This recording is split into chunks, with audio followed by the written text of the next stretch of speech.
Hello again. We are live inside the Radiantly Alive Woman Facebook group. I have just switched to good old faithful wired headphones. We're having a little bit of tech difficulty. Not really sure what's going on with my headphones. So I apologize for that. But let's get into this. Let's get into this live. It's going to be a really good one. It's an area that people have a lot of scarring for a variety of different reasons. So as you come into this live, can you just let me know that you can hear me? Just send me a hello, give me a hashtag live. And if you're watching this on a replay, hashtag replay, just so I know that you are here and watching. I think these headphones will be better and easier to hear.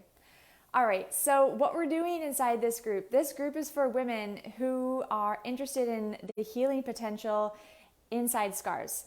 Many of us don't yet know that scars are heavily weighing on our physical body as well as our emotional and energetic body. So I'm trying to bridge that gap and inform women, help women see that the scars that we have on our body are like hotspots of transformation potential. There's a lot of healing that can be done locally in the area, but also potentially, most importantly, healing through the whole body, through your physical body and through your energy.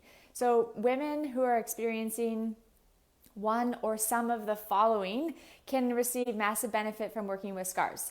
So women who have digestive issues, women who have bladder and bowel problems, women who have obviously chronic pain, joint pain, stuff that is hanging around longer than necessary, anything that is going on in the reproductive system, hormonal system, nervous system, fluid retention like swelling and inflammation, anything going on like congestion or like pressure in the head, so headaches, sinus stuff, allergies even. There's a lot of really good stuff that we want to know about and what scars can do and how we can work them. So in every single one of my videos, you get 3 parts. The first part is the physical considerations, everything that has to do with the scar related to the physical body. The second part is the energy and emotion related to the scar. And then this last third part is what to do. How can we start to begin to work this particular scar? And like I said, today we are in low back scars. If you have a question about a particular scar in your low back or someone you know, please just write it in. Write it in live or write it in the replay. I'm going to touch on, for example, lumbar fusion scars as well as discectomies and any other just type of low back scar that we may have. So if I don't touch on one, yell it out or type it out. I'm referencing all the scars that women are interested in, which they've posted about on the announcements inside the Radiantly Live Facebook group. Okay, so let's, now that that's all housekeeping is done, let's begin talking about low back scars in relation to the physical. So the thing I want to say every time when we're thinking about scars in the physical, particularly in low backs because they're such a common scar, is it greatly depends on the year at which you got your surgery. If your surgery is 30 years old, for example, it's probably going to look a lot different to a surgery that was a week ago. They have particularly some pretty advanced kind of techniques that are taking very small incisions these days. But back in the day, they were not small incisions. And this needs to be taken into consideration. So yes, we're thinking about like the physical scar, where it is, how deep it is, how kind of embedded it is into the body. But particularly with the low back, that's an area of a lot of tissue doing a lot of different things. And that's what I want to just highlight and bring to light here. In the low back, you have the kind of starting point of all of your abdominal muscles, your core muscles. So we think about the core, let me just move this just down slightly. We think about the core as being in front because like we can see it and we kind of just think of an 8-pack or a 6-pack. But actually, all of this sweeping tissue, particularly the obliques is what I'm talking about, they start at the back. They start from your spine, and they sweep in a variety of different like tissue orientations up into your rib cage, and also down and attach into the top of your pelvis and into your pubic bone. And the body's amazing. So it has obliques going in one direction, and then right on top it has them going in the other direction. So you'll often hear me talking about this like seat-belted effect that happens all over the body, but particularly in this instance, we're talking about it related to the core. My definition of the core is very different to I guess the average person, and they think about core and ab muscles. But if you're a healthcare practitioner, myself and many other people, think about the core as anything that attaches from the rib cage to the knees. Yeah, so spanning a lot of distance, because it's trying to create stability in this area, because your abdominal area in particular is very soft. It's mostly this hard, rigid, fibrotic thing in the spine, in the back of your body. It's a lot more dense in the back, in the posterior chain, than in the front. It's a lot softer. And that's for a good reason. So we want to think about all the different directions of tissue in the back. So we have those obliques sweeping in different directions, but then we have what I'm going to highlight as something to consider and think about is our posterior superficial back line. So if you want to be super geeky with me right now, you're going to Google Thomas Myers anatomy trains superficial back line. Okay? Superficial back line. Okay? And you'll see this beautiful anatomy man, or woman, he's blue, and you'll see this amazing sweep of tissue that is all connected, and it's all the superficial layer, meaning the stuff that you can touch on your body, like what you can actually feel. So in the back, it actually starts right here in the foot, and then it goes all the way back from Achilles, calf, behind the knee, hamstrings, through this very thick tissue in your butt called your sacrotuberous ligament. And then it starts to climb up the spine with these big muscles called your erector spinae. Your erector spinae actually is divided into 3 different segments, but just for simple sake, it's like this kind of rod-like thing that you feel on one side of your spine as well as the other. And this is very dense at the low back. And then it narrows and thins out as you go up, because the vertebrae in the lumbar spine are very big. They're huge if you've ever seen it. It's a very different size and shape to the vertebrae in your neck. So as it climbs up, it doesn't need to be as big. It actually comes into like the suboccipital muscles, the muscles in the very base of your skull that have to do a lot with vision. So this could absolutely be impacting your vision and like tension headache, especially base of the skull stuff. Coming sweeping tissue, and it actually ends right here, front of your forehead, with these muscles called your frontalis muscles. Why is this important? Why am I telling you this? Because you need to start thinking like healthcare practitioners do, or at least really awesome healthcare practitioners. They're thinking about the body as a whole. And we want to do that as well, so that we can see the impact that one area has on our whole body. So if you have an incision in the low back, it will impact and influence how all of that tissue is working and functioning. So yeah, you could have like stuff going on your forehead because of the low back surgery. You can have plantar fasciitis. Oh my gosh, absolutely, very common if you have a lumbar spine surgery, a scar there. So I want you to look at that picture, because visuals are really nice. I'll post it inside this chat after I'm done. But look at that and start to think big picture, and start to think about yourself and those tissues. It's so important. And particularly the superficial backline, another thing I want you to think about, which we'll talk about in the energetic and emotional considerations, is this is the tissue that keeps you erect, keeps you standing, keeps you upright as a human being. And it's also the tissue that propels and pushes you forward. It's that push off like as you're walking, that has all those strength of those massive muscles. Like hamstrings are huge. That erector spinae muscles is huge. These muscles are massive, and they're the thing that excel and push you forward. So when they're not working well, we may feel all sorts of different things, but we may feel a lack of posture, like upright feeling of posture, upright feeling of like joint stacking, like there may be less ease. When your joints are stacked and you can like maintain that with very little effort, it feels very comfortable. It doesn't feel like you're having to force yourself to be upright. If you have a low back scar, that may feel forced, and it may feel fatiguing, and it may fatigue very quickly, because when you cut through a muscle tissue, in my opinion, you need to rehab that scar to bring full function back to that muscle. If you don't move the scar, or if you don't rehab the scar, that muscle tissue and potentially neighboring muscle tissues will not be working as efficiently as it could. Not to say that it's not working, because I'm sure it is, because bodies are amazing and they can do incredible stuff, but you're probably not functioning at 100%. It's going to be a lower percent. And that's why you may feel things like fatiguing quickly, spasms, like compensation patterns where other muscles, like you're squeezing your butt all the time, you have knots between your shoulder blades, so on and so on.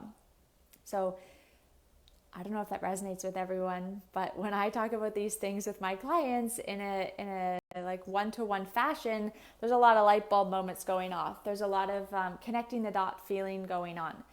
So let me know if that stuff is happening for you, or if you have any questions about the physical as in regards to those like lines of tissue that I want you to be thinking about.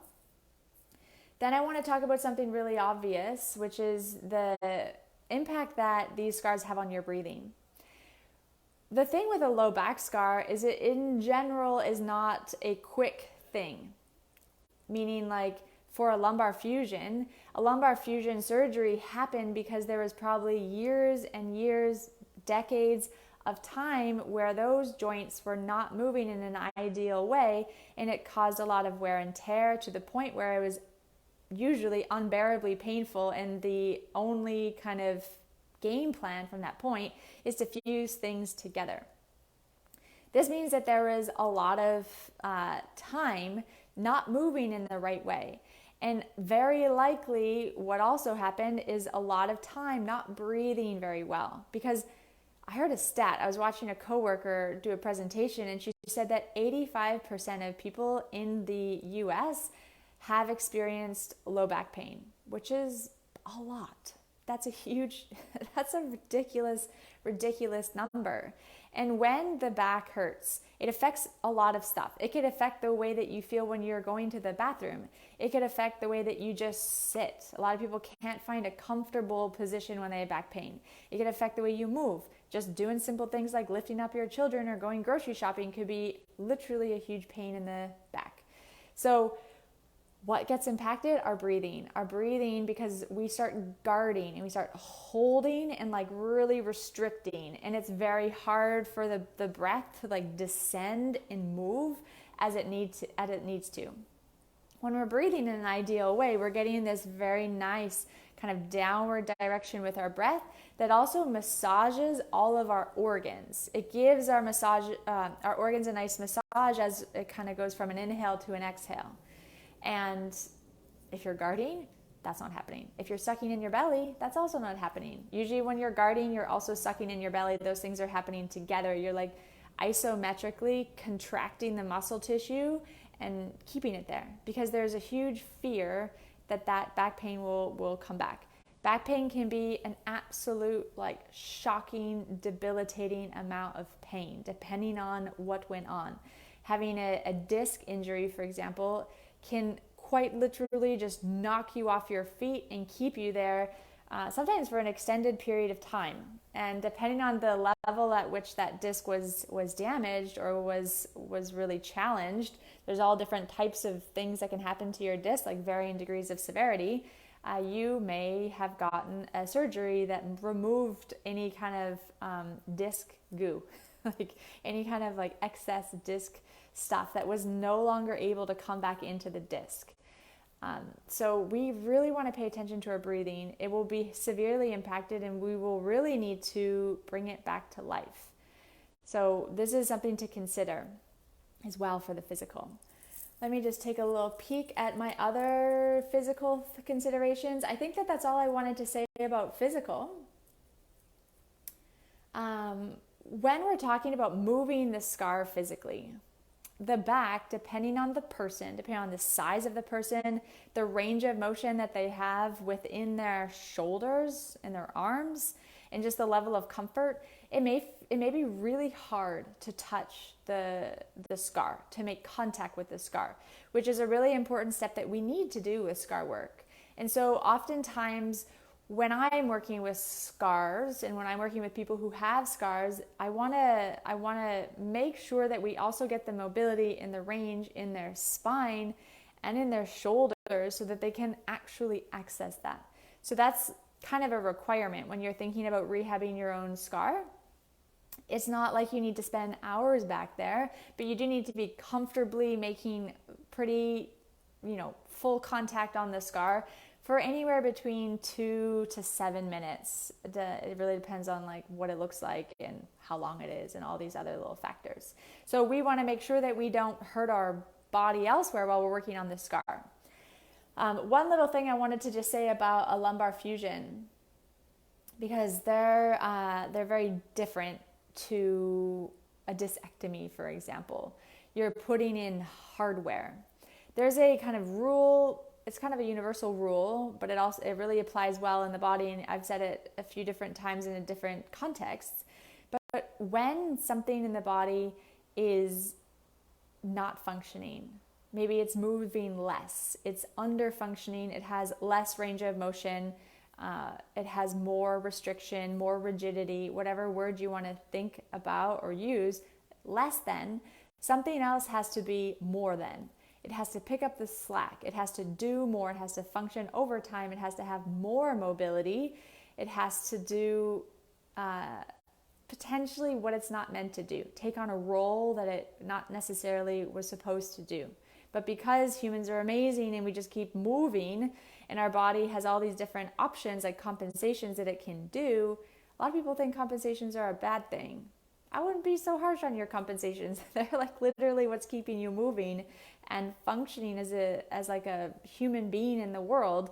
We try to remove our compensations, but actually when we start pulling those compensations out of our body without knowing why we're doing them, it can lead to more pain. It can potentially lead to more damage. So we want to be nice to our compensations. Poor compensations have gotten like a bad rap lately. We need to kind of like rewrite that story. They're helping us. They're helping you. They're helping your body. They're making sure that you are still doing what it is that you want to be doing. However, that comes over time at a price, specifically with a lumbar fusion. So a lumbar fusion means that now, let's say these segments of the spine, let's just say 2. Usually it's 2 or 3, sometimes 4, but that's getting a little wild, but it depends on what happened to the person. So 2 vertebrae, instead of having isolated ability to move, they are now glued together. They're stuck together with metal. What that does is now those things are obviously always going to be under movers. They have to be. They no longer have the ability to move independently.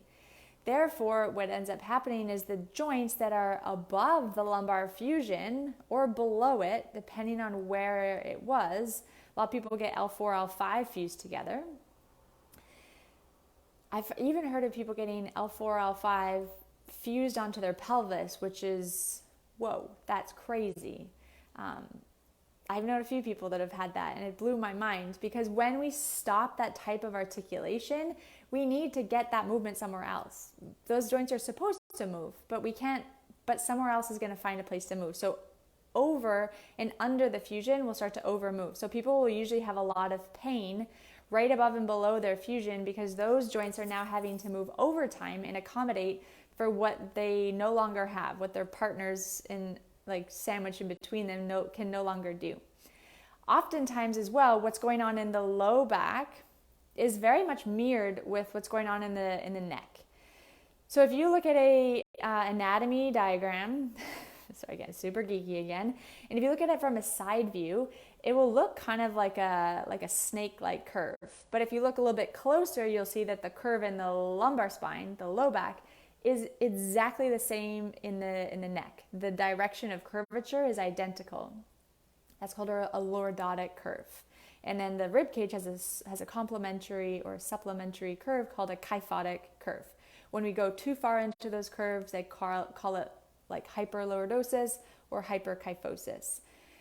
Why I'm saying this is because a lot of the time people who have back stuff, particularly fusions or just like really gnarly back injuries, the neck will take on the role of over moving. So people will start getting lots of like neck stuff going on, lots of similar like symptoms but happening in the neck. And the neck, when I teach it to my clients, I tell them and help them understand that the neck is like a mini core. The way that the neck is, the musculature is kind of lined up is very similar to the abdominal area. This area is also protecting organs of very high importance, like your breathing and your tube, your esophagus for food. And this is obviously like protecting a ton of different stuff, including your digestive and reproductive organs. So they function very much the same. So when one is impeded, when like the kind of workload is down on one, something else has to go up. And it depends on the person, but maybe as you're listening to this, you're like, oh yeah, that's definitely happening. Or you're the first option, which is you're feeling a lot more pain or feeling maybe more spasm in the low body because those poor vertebrae are trying to move so much to accommodate the limited movement. So that's something to think about with the fusions. It can also be happening in any other back issue because of a lot of the time it could be just because of the fear of that crippling pain, and we lock it down. It could be literally like a psycho-emotional reason for which that is happening, but it could also be a structural, like a mechanical thing that's going on. So those are the physical considerations. If you have any questions about any of that, it's kind of a lot. There's a lot to talk about in the back. Just let me know. And let's talk about the energetic. So we've kind of touched on the energetic. The main thing, I just spoke about it, let's just bring it in again, is fear. Back pain totally sucks. And it really, really hurts, or it can really hurt. It can totally take your activities of daily living down like 100 notches depending on the severity. So we want to know that, and the best way to start working with fear is to gently start improving that confidence and that trust. Usually trusting your body and your confidence in how you should be moving is totally like botched. We don't know the right way to move, and we feel very fearful of that. So the fear is what we really want to address as a primary emotion for your back pain. But it could be other stuff. So when I always talk about the emotional and energetic considerations, I want you to think about 3 different phases of this kind of scar's life, so to speak. The first phase is the before the surgery or before the accident, whatever had happened. What's the emotional thing around that? If it was like a surgery that you had to wait on, a lot of people have to wait on back surgeries until it's so painful, and then the doctors or the surgeons will go, okay, we'll do it now. But a lot of times you have to really wait, and that also is very hard. So what was happening before? What was going on emotionally, energetically? A lot of people are super tired and drained. They can't sleep well. What's going on in that phase? Then the second phase I want you to think about is the during. So the during for scars are usually pretty obvious. What's going on during the surgery itself? Every time you have a surgery, there's fear involved. Of course, there's uncertainty, especially in the low back. There's always that fear of damaging something else just by mistake. And that's a real fear, because the fear is you may lose your bladder function, bowel function, and access to your legs. It's a huge fear that goes on before those types of surgeries. Then the after. The after for backs can be very challenging. The after for backs can be really overwhelming. A lot of the time, I think now it's a little bit better, but maybe definitely back in the day, the healing process for spinal surgeries was a big deal and very kind of slow. You really got to build up the stamina to just even sit upright. And then you got to start busting through that fear of movement that has not gone anywhere. That's something important to consider about the emotional and energetic charge of all scars. We heal and resolve the physical, but we need to still bring our mind and our energy with it and heal all those unresolved worries or uncertainties or emotions that still are there. We got to work that for sure. So what do those 3 phases mean for you? So that's something to consider as a whole for all the energy. And then after the fear, I want you to just really pay attention to what I had mentioned in the first beginning of this video when I started talking about what those muscles do is they keep us upright. They keep us forward moving. They are quite literally the things that give us forward propulsion, like momentum, force, reactivity, incredible speed. That is that part of our body that gives us that. It propels us forward through space. Now, what does that do to us if we have a scar there? Potentially, it could start to hinder all that. We could feel literally very stuck because we don't have that. We don't have access to that feeling of force, feeling of being able to push forward. And I'm not saying if you're a sprinter, you can't sprint anymore. I'm more saying just energetically, you're missing that actual energetic force of forward push rather, through your back of your legs, through the whole back channel there. So just check in to see if that feels real. Do you feel kind of stuck? Do you feel stuck in place or stagnant? And you feel like your momentum in life is a bit stalled out. That's a very common thing that will happen with low back scars. It will also restrict the way that your posture is. So your posture is heavily ruled by your breathing. Good breathing mechanics improves your posture. So we can get really stuck in a position because of fear, because of our poor breathing, and we want to start resolving that and kind of opening that up, bringing that back. And then the last thing I want to talk about for the energetic considerations is the Chinese meridian that is back there. This is our first time talking about, it's our first time talking about anything in the back of the body. We spent a lot of time in the front of the body talking about scars, but here we are at the back. So the major channel that runs through the back of the body in Chinese meridian is the bladder channel. It's a very long, large channel that, interestingly enough, mirrors almost exactly that superficial back line that I was talking about, which is super cool and interesting. I'm not a Chinese medical practitioner. I just study it. I just self-study for interest and, making sense of all of this in a holistic view. But emotions that you may feel that are impacted if you have a challenge in your bladder meridian is feelings of being unsupported, like having that feeling of insecurity and potentially a feeling of conflict. And that makes sense with what I was just talking about with the forward momentum. If you're lacking forward momentum, you may have internal conflict. You may be insecure. You may feel just a little wishy-washy. You may feel not supported by others, but actually the source is coming from inside, coming from within. So that's something to consider as well. In yoga and Ayurveda, we have these very powerful channels up the back of the body as well that are directly connecting us in with the earth. And we want to also, as women especially, but just in general, we want to make sure we have a very solid, firm connection into the earth. Because that's what makes us feel grounded, it makes us feel stable. It really is the kind of thing that precedes feeling confident and feeling like you trust your body. You got to have a solid foundation to rest on. So that's the energetic component of conversation. Now, this third phase, what to do. Let's talk about what to do first with the thing that I say every single time, which is in 3 parts. This thing that I say that you should do every single time is a very serious thing, like I say. And I'm telling you that because I want you to really honor and respect your body. I want you to really honor and respect the scar. We don't yet know the power and potential of scars unless you start working with them.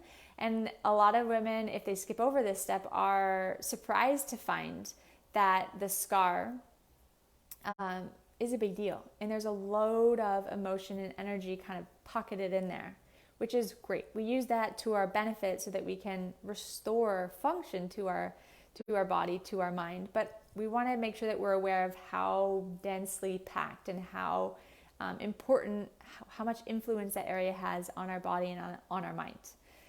So what you need to do is you need to sit or lay. If you're going to touch your back scar, you're going to have to lay on your back or lay on your stomach, lay on your side. Any way you're going to be comfortable just making contact with the scar with your eyes closed. Okay? So you can have a whole hand, you can have fingertips if you're struggling with your mobility, whatever it is, get your hand there, skin to skin ideally. Close eyes, relax, somewhere comfortable and safe that you could spend a little bit of time. And you're going to grab two different concepts, two different feelings. The first one is the physicality of the area, all the aspects. Area of the scar that feels like altered sensation. It has an area that feels numb, dull, nothing. And then there may be areas that are very highly sensitive. Maybe you feel icky or sick, or maybe there's a temperature thing going on, hot, cold. Is there areas where the skin is raised? Is there areas where it's buried in? Does it feel ropey? Does it feel knotted? Do you feel tension? Lines of pull somewhere? All that physicality, grab as much information as you can about that. Then the second thing I want you to think about is I want you to think about all the emotional and energetic considerations from those three columns that I was talking about: before, during, and after. This is really important to consider because this is the part that can knock you off guard if you're not careful. And if you skip over this step, you may find it later and it may feel a bit overwhelming. So I really do want you to find and gather and be with yourself and feel into the spaces of how did the emotion feel before, during, and after. Okay, so again, gather as much information about that. That's your three-part that you do with every single scar. So that's the thing I need you to do. Now, let's talk about what I want you to do specifically for low back scars. Low backs in general, we don't want to just go in and start touching the scar. That's something we definitely don't want to do off the hop. The other thing we definitely don't want to do off the hop is start to do movement. So no scar work at the beginning, no actual physical movement, because a lot of the time what's kind of happening on a global scale, if you're thinking about this in like large sections of the body, we want to start offering more movement, proper movement into the rib cage, into the thoracic spine. You have 12 levels of your thoracic vertebrae, and give this function back so that this doesn't need to be so rigid and held and guarded. A lot of the time we do tons of rotation in our low back, tons of range of motion in our low back, which is actually a little bit, it's like I said at the beginning, it's a little bit too much. We want to re-equilibrate function and efficiency. So we want to put function back in here. So what am I talking about? You could be doing lots of nice thoracic twists. There's some really awesome strength and conditioning thoracic spine rotations, as well as really great yoga postures that you can do for that.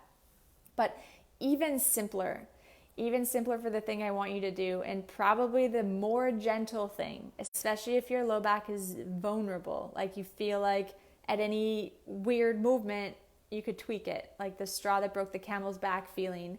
You don't want to start moving your body, especially not in a very aggressive way. You want to do something a little bit smarter first, which is starting to move the rib cage through breathing. Okay, so lessen the guarding here. Work through that fear of that potentially horrible pain that can happen in the low back.